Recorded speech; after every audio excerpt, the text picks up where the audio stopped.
मुल्ला नसरुद्दीन गधे के साथ अक्सर जहाँ भी जाते थे वो गधा साथ में रखते थे और उन्हें अपने गधे से बहुत मोहब्बत थी, प्यार था, जो भी था। तो उनकी एक छोटी कुटिया थी और जिस तरह से हमारी मजबूत बालकनी होती है वो एक लकड़ी की छोटी सी एक बालकनी थी।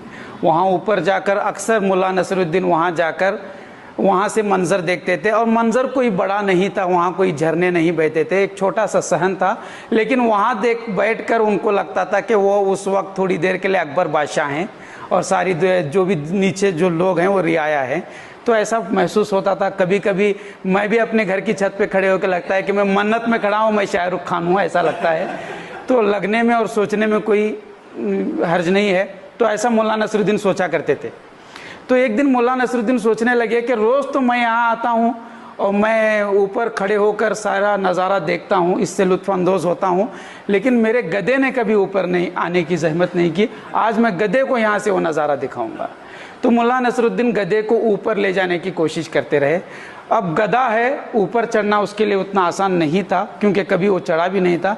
लेकिन बड़ी कोशिशों के बाद मुल्ला नसरुद्दीन ने लात वगैरह मार के जो भी बन सकता था वो करके गधे को ऊपर वो बालकनी पर लेकर गए और वहाँ खड़े होकर कहने लगे कि देख दुनिया कितनी खूबसूरत है। तो गधा था, सर हिलाने लगा। मुल्ला नसरुद्दीन समझे कि गधा खुश हो गया है।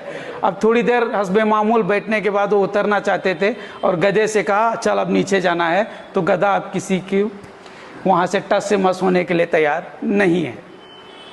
तो मुल्ला नसरुद्दीन परेशान हुए, गधे को पीटने लगे, डंडे से मारे।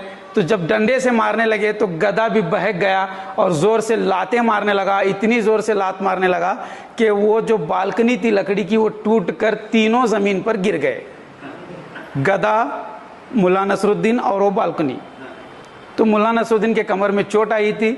वो कमर पकड़ते हुए खड़े हुए और बोले कि क्या हुआ।